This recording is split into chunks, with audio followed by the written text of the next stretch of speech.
ng Thailand and the Kasim. Before settling for it. Here we go. Yan ang puwersa na taglay ni Mark Magnifico Magsayo. Magnifico Magsayo. Ang American Super Featherweight Champion, Eduardo Rocky Hernandez. Nag-aati ka po mga laban, A3 Boxing TV. Isa sa pinakamagandang laban ngayon na inaabangan ng mga Pinoy boxing fans, itong pagbabalik aksyon ni Mark Magnifico Magsayo ng Tagbilaran City, Bohol, kung saan nag-training na at naninirahan sa California, United States. Naging WBC Featherweight World Champion si Magsayo nang tinalo nito sa Gary Russell Jr.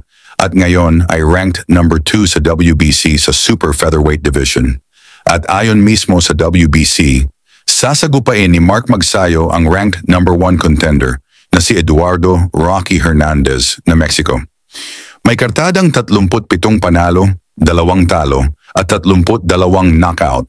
Ito ay para sa WBC Title Eliminator at ang lumabas na panalo maging mandatory challenger sa WBC champion na si O'Shaquie Foster. Ngunit isang malaking pagsubok ito para kay Magsayo dahil si Hernandez ay isang certified knockout artist na may 28 sunod-sunod na panalo na ang lahat at tinapos niya sa knockout. Kasama nagdito ang Pinoy prospect na si Drian Francisco na tinapos niya sa 3rd round. Que boxea varios rounds al boxeador filipino pero pues no que acabas de exactamente. Habang si Magsayo naman matapos natalo kina Ray Vargas at Brandon Figueroa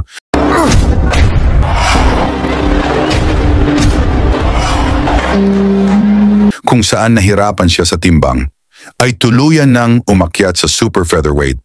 At dito natin nakita ang mas agresibo, mas malakas at mas mapanganib na bersyon ni Magnifico. So, obviously next... Isang patunay niya ng laban niya kontra sa Mexicanong si Isaac Avilar. 2 beses niya itong pinabagsak at tinapos sa 3rd round, kung saan naisugod pa sa ospital ang kalaban matapos ang brutal na knockout. Pero bago pa man makilala si Magsayo sa pandaigdigang entablado, pinatunayan na ni Magsayo ang kanyang tapang at lakas sa Pilipinas. Kontra sa mga dayuhan, isa na dito itong bato-batong Pan-Pacific champion na si Sukhasem Kithyungyot ng Thailand na ubod ng panggugulang at binalibag pa nito si Magsayo. Sa unang round, pinag-aralan muna ng 2 boksingero ang depensa ng bawat isa. Number 1. He looks strong. Ito mo yung katawan niya. Medyo maskulado. Oh, he has been a pro since 2009. In fact, yung huling laban itong si Sukhasem, in the lightweight division, 135 pounds. So he is used to fighting bigger boys. Pero dito, nag-slim down siya ng konti to take on Magsayo. Watch out for this boy, Magnifico Mark Magsayo, because he can explode anytime. But this is first big test. Magsayo. See Sukhasem trying to work to the body. Commanded by Magsayo. He got caught in the heart from Sukhasem. Magandang kaliwayot. He said, well, he caught Magsayo. Good right by very busy left. Kasi Magsayo, 12 seconds of the opening round. Right hand. Mark Magsayo at Sukhasem Kithyungyot ng Thailand, and the Thai Sukhasem is and the thing mas malaki si Magsayo, ha? Binalinaw ni Sukhasem. Ayun. Oh, beautiful counter by Magsayo. Amateur fights. Good right and the left to the body and right. First taste of time. Good right by Magsayo. He leaned forward with the right. Very busy left. See Magsayo at the moment. He seems to try to figure out Sukhasem. Oo, ginagamay pa niya ang galaw. At ano mo, medyo magalaw talaga itong Thailander. Final seconds of the opening round. Right hand by Magsayo. Nagsimula na ang panggugulang ni Sukhasem dito sa pangalawang round kung saan ni-wrestling nito at binalibag si Magsayo sa canvas. Grabe! Grabe yun. Apologetic against the fighter. That's a body slam. That's a body slam. Ano ba yan? At a warning from the referee. Hindi pwede yan. Wala tayo sa World Wrestling Entertainment. Yes. Back to the action. That was a And back to... good left-right combination. But Sukhasem came down to the overhand right. The fans want Magsayo to go after Sukhasem.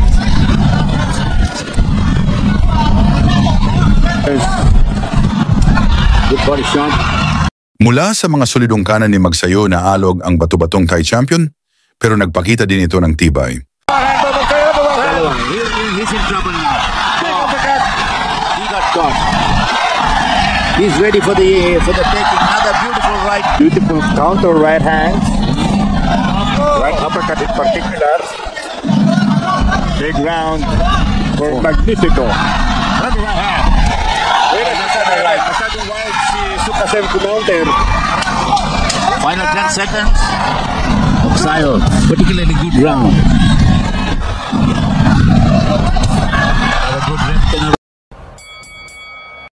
Sa ikatlong round, tuloy ang wrestling moves ni Sukhasem, pero hindi na niya napabagsak si Magsayo na nag-aabang kung paano tapusin ang madayang kalaban. Magsayo. Alam mo, maganda na yung opening round eh. He was keeping the gap close, itong si Sukhasem.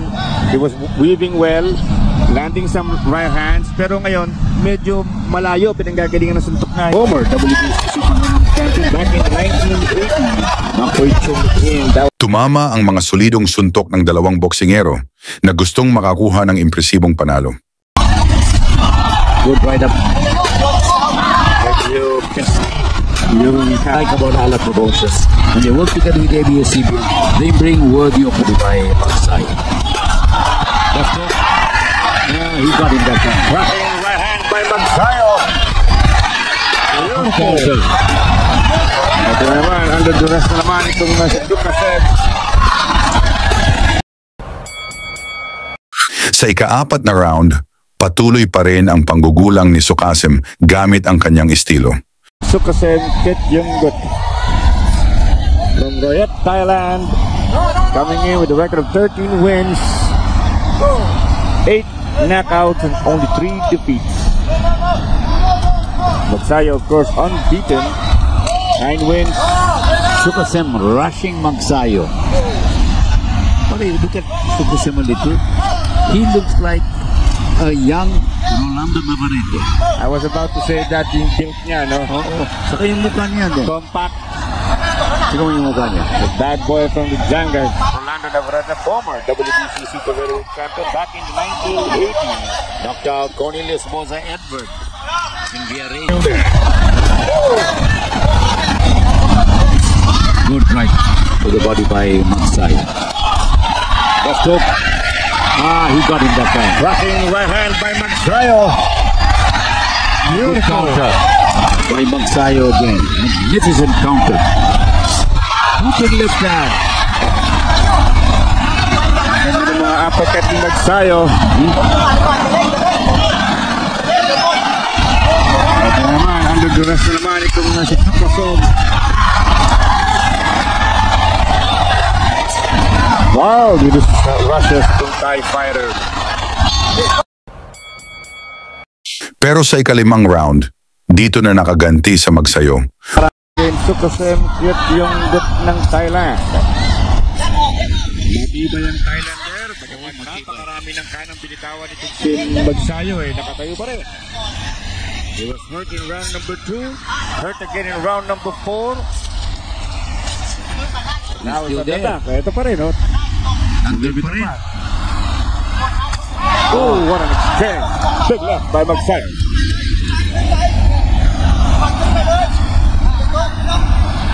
problema kasi nung beautiful body blows by Magsayo. But he's tough. Ako. So, Suka Sem, tibay talaga. Uppercut. Body blows by Magsayo. The guy is still there. Uppercut. Body blows by Magsayo.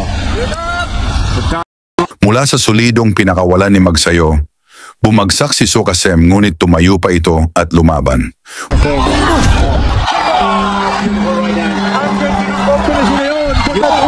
Yeah, yung kaliwa niya, side of the body, side of the head, then a right. Beautiful left-right combination, head and body, hula. Si Sukasem, eto na. Magnifico Mark Magsayo on the attack. Pipiliting tapusin na itong si Sukasem ng Thailand. And a good body shot. Magsayo. And a good body shot. Magsayo going to the body. Oh man, crystal shots. What a lot of punches by Magsayo. He is all over Sukasem of Thailand. Magsayo flailing away. Sabi ko nga mukha asin nga si Sukasem. Oh, naglalakter pa rin. A little low. A little low, konting warning from the referee. Mula sa mabilis na pinakawalan ni Magsayo, bagsak ulit si Sukasem. Talagang lumusot pa ito sa ring. Mabuti na lang na hawakan agad ng referee at dito na natapos ang laban. Ngayon ang tanong, kaya ba pabagsakin ni Magsayo itong si Hernandez? At magiging kampiyon pa ba ulit si Magsayo dito sa Super Featherweight Division? Ilagay niyo sa baba ang opinyon nyo at sabay-sabay nating suportahan si Mark Magsayo sa kanyang paparating na laban kontra Eduardo Hernandez para sa WBC Eliminator.